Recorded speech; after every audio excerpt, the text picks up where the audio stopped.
వస్తుంది కదా, రెజల్యూషన్ ఏమనుకుంటున్నావు? ఇంతకీ నీ రెజల్యూషన్ ఏంటో చెప్పు. ఆయన ఇంకో 4 సీరియల్ చేస్తూ ఇంకా బాగా ఫేమస్ అయిపోవాలి. ఇంకా ఫేమస్ అవ్వాలా నీకు? అంతే కదా మరి. ఆయన షూటింగ్ లో బాగా బిజీ అయిపోయారు అనుకో, అప్పుడు నేను చక్కగా పుట్టింటికి వెళ్లి హ్యాపీగా రెస్ట్ తీసుకోవచ్చు. పుట్టింటికి వెళ్ళా?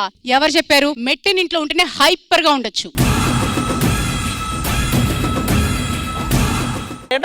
పుట్టినిల్లు గొప్ప అని ఆవిడంటుంది, కాదు మెట్టినిల్లే గొప్ప నేను అంటున్నా. ఇప్పుడు చెప్పండి, మీరు పుట్టినిల్లు గొప్ప మెట్టినిల్లు గొప్ప చెప్పండి. పుట్టినిల్లా మెట్టినిల్లా సంబంధం లేదు, ఇల్లు అయితే చాలు. మెట్టింటి మినపప్పు కన్నా పుట్టింటి పెసరపప్పు మిన్నా, అత్త పెట్టే జీడిపప్పు కన్నా అమ్మ పెట్టి ఏమ్మా మన కిరాణా షాపా? అసలు ఆడవాళ్ళు పొద్దుటి నుంచి ఎంత పని చేస్తారో ఒక్కరి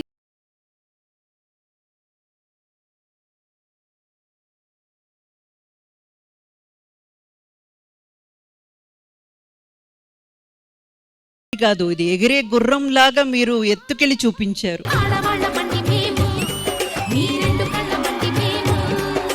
అమ్మ ఫస్ట్ పుట్టింట్లో కూతురు ఎలా ఉంటది? నరేష్ని లేమ్మా.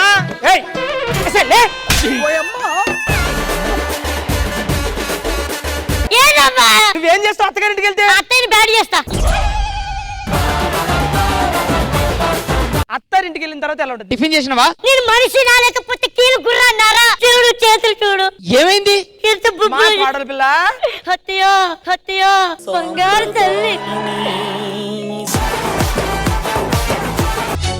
ఓ ఇదేమిటమ్మా మాయా మాయా మండే దొబ్బిందా, తల్లి పిల్లం పొరుబడలేక పిచ్చిగిట్టలేసిందా, సావనా బతుకనా సావనా ఇద్దరి నడుమని నేమనా, పెళ్ళాము ఓ దిక్కు తల్లి ఇంకో దిక్కు, వద్దురా ఇంకొద్దురా ఈ టార్చరు నాకింకొద్దురా.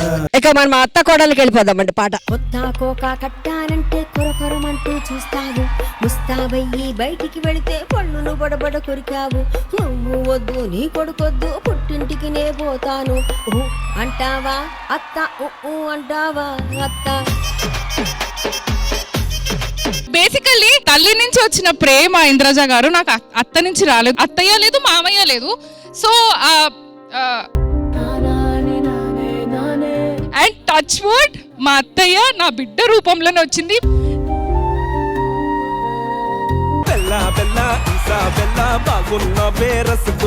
యుఎస్ లో చాలా మంది అమ్మాయిల మనసులు మీరు దోచుకున్నారంట. ఇంకొకరి మనసు ఉంది. ఒకే ఒక్క మనసు ఉందా? ఎవరిది? మీరే అండి. చీకట్లో కూడా నీడలా నీ వెంటే నేను ఉండగా, వేరే జన్మంటూ నాకే ఎందుకులే, నీతో ఈ నిమిషం చాలులే. అందం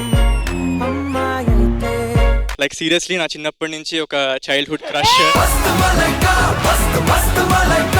ఒక ఆడపిల్లకి పుట్టింటిపై ఉండే మమకారాన్ని చూపించబోతున్నాం. నేను ఇంటిని వదిలిపెట్టి వెళ్ళిపోతానా? చిన్నప్పటి నుండి ఇక్కడే ఆడుకున్నాను, ఇక్కడే పెరిగాను. ఇప్పుడు ఉన్న పలంగా ఇంటిని వదిలిపెట్టి వెళ్ళాలంటే నా ప్రాణం పోతున్నట్టుంది. ఇంతేనేమో ఇంతేనేమో ఇంతవరకేనేమో ఇంట్లో నా కథ.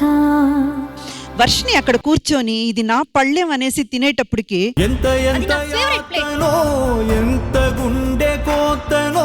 వర్షిని నువ్వెంతో ఇష్టంగా కూర్చునే నీ చైర్ని నాకు ఈ బెడ్ మీద తప్ప ఇంకెక్కడ నిద్ర పట్టదని నీకు తెలుసు కదా. నేను పెట్టేదాన్ని కదా. ఏమో అక్క, ఇంకొన్ని డేస్ లో నువ్వు వెళ్ళిపోతున్నావు కదా, ఇప్పటి నుంచి అలవాటు చేసుకుంటున్నా. గూడునే విడువక ఇన్నే ఉండొచ్చుగా, ఎవడు రాసాడు ఈ రాతను. ఫస్ట్ టైం ఫీల్ అవుతున్నా, రే ఆడపిల్లకి ఎందుకు పుట్టింది చందమామ అని. పొద్దున నా పిల్లలు కూడా పెళ్లి చేస్తే ఇలాగే ఉంటుందేమో. శ్రీదేవి డ్రామా కంపెనీ ఈ ఆదివారం మధ్యాహ్నం 1 గంటకు మీ ఈ టీవీలో.